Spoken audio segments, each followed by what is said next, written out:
Mum doesn't cook a chicken for dinner, even with my whining for one. She says she wants to keep them alive and clucking for their eggs. So instead, a plate full of steamed carrots, broccoli, cauliflower, potato, and hot bread steams up from the plate. Bland and disgusting. I stab my fork into a steaming broccoli as if my arm were near dead. The vegetable smells like clean iron. A piece of salted fish would have been much tastier. Mum forks a potato piece. How'd you cut your arm? She better not make a fuss and try to prevent my trips in Dad's boat. It got sliced by a floppy sailfish's tail. Lincoln! Mum jolts with surprise and knocks over her glass of water. You don't have to catch fish in that boat. We'll survive. The skiff is not a that, I say. It's Dad's boat, and doing Dad's work ushers in his presence. It's baffling as to why that is, why it feels as though my father was sitting beside my shoulders when I grabbed those wooden oars and slapped him in the water. But upon rowing out there, it's like his voice whispers across the sea. Perhaps it's because we shared many intimate moments in the cove, just us together. In the house, it's all nice and cozy, but Mum was here too. And so the feeling is shared. Out in the water, it was just us. Us and the waves and the salty breeze. William's been gone since you were 8, Mum sighs, looking at me with eyes that seem to feel the pain in my heart. Sometimes we have to let go. I flash my eyes at her. Sometimes we have to hold on. A moment's silence settles. One of us clinging to the past, one of us letting it float away. I straightened the glass Mum knocked and wiped the water with my non-shredded shirt sleeve. Change the subject, Link. The fish was so big we could have eaten him for a week, I say. I got a small fortune for the scaly monster from Benny. Then bought some boots. I looked down at the worn sandals on my feet swinging beneath the table. We'll buy some shoes. Mum takes Dad's cap off my head and sets it on the seat. Your Dad's worn cap is a little big for you. It shrouds your blue eyes. The cap fits snug, I say, and tuck it back. And wearing it, much like the boat, it brings him near. Mum slips her hair behind her ear and looks away, keeping her lips sealed. Always wanted me to release the loss of my father. I carry Dad's cap to the window and gaze at the distant lights of La Ciotat, where Cheval will deliver his speech. Mum, can I attend the ordination tomorrow in La Ciotat and see Cheval? Mum carts our empty plates to the sink. We can discuss that over dishes. Dishes?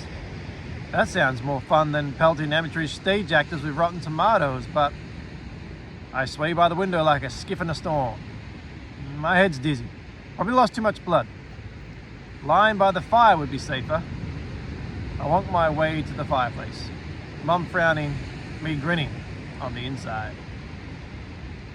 The flames crackle and warm my face as I lay back on the rug, kick a leg over my prop knee and twirl Dad's cap in my toes while Mum toils at the sink, caught in the filthy drudgery of greasy plates. About Cheryl's inauguration, she says in a negative tone that beckons negativity. So I interject. It will be fantastic. I saw a man ride into La Ciotat who had a monkey in a cage that had bat-like wings. Mum shakes her head. It was probably a bird. It had reddish-brown fur. Regardless of fur and wings, Mum says, you've already promised Monsieur Arnin you would assist him in his store tomorrow. My childhood should have been spent with Dad, not slaving amongst those grumpy man's vegetables. I spin over and look up. His knees creak, I say. But Mum ignores the complaint, and so I add a mumble, and he's an ippy. Mum's hands flash to her hips, splashing water from the sink. Don't use that term. And you promised you would help him, so honor your word. But he barely pays merely 1 écu, I say, pouting. Typical Libanian. Typical how, Mum says, eyes gently narrowing. I creep my eyes toward her. They're all crooked, big cheeks. Mum sighs of a head shake, lunging into the pots. That's not true. Violent too, like wolves, I say, slapping my hand into the rug. Dad said we only killed for food, while they stabbed Cheval's father on the Palais de Justice steps for his eyes when he was only 8. What kind of people do that?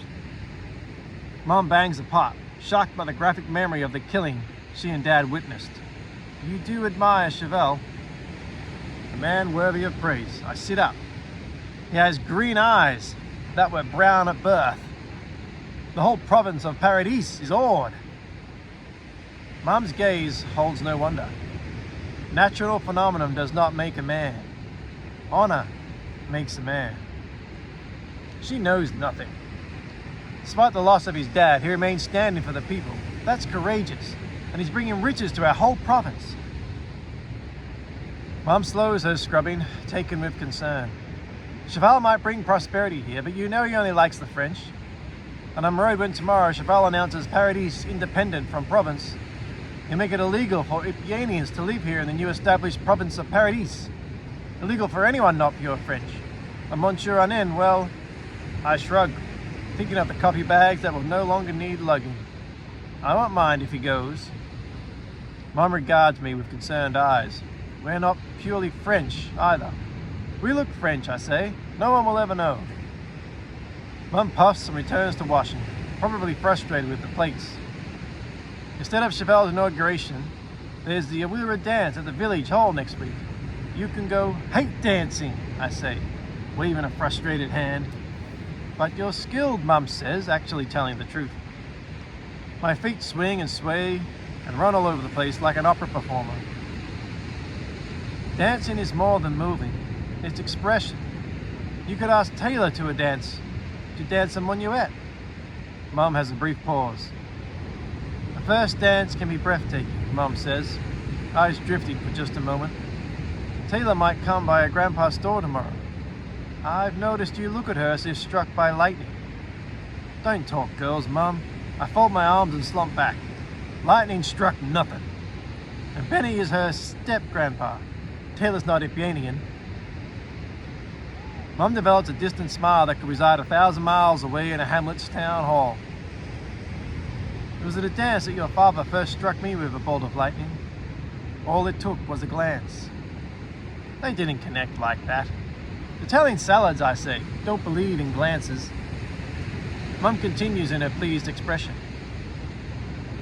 William was laughing with his friends, drinking beer at the bar, when I flashed by in my blue and white trimmed dress. While trading by the punch bowl with my girlfriends, William and I caught eyes across the room. A charge coursed through the air. I looked away. William kept looking.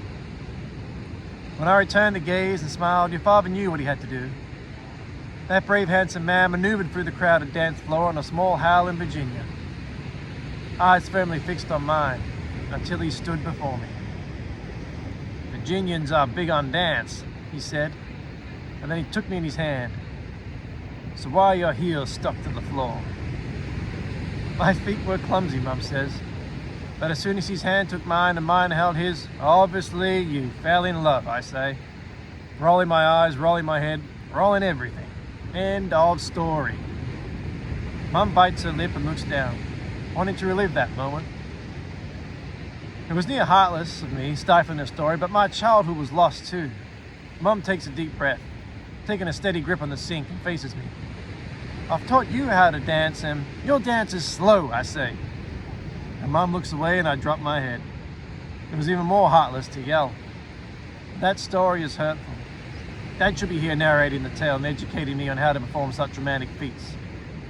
He'll never get to teach me how to possess his boldness nor sweep any girls off any feet, so it's dejecting. I just prefer to move more. All the Baroque dancers are too sleepy. Mum gathers her emotions and plunges a pot and pan into the soapy basin. You're helping Monsieur Annen tomorrow, she says. Speaking of tomorrow, I'll be assisting Benina at the market in Roquefort de la Boudou until sundown. Have something cooked for supper. Maybe an omelette if those hens ever lay. That tedious task. I take Dad's cap and wipe my finger over the stitching of William. The M is peeling and the second L is already gone. If Dad were here, he'd let me journey to the Cietat de Cheval. Because Dad lived dreams, embodied hope. Some early mornings before we'd leave to go fishing, He had kneeled beside me in our yard and found his arm beyond the endless mountains. One day, my little Link, he'd say, our family will enjoy a life touched by paradise, our forever life. Then he'd take me in his arms. But now he's gone. As Mum silently returns to the pots and pans, I could tell her everything is just fine. Play the contented boy who gets along fishing and working, but it could never be true. I cast Mum a soulful glance. Dad promised me we'd have our own forever.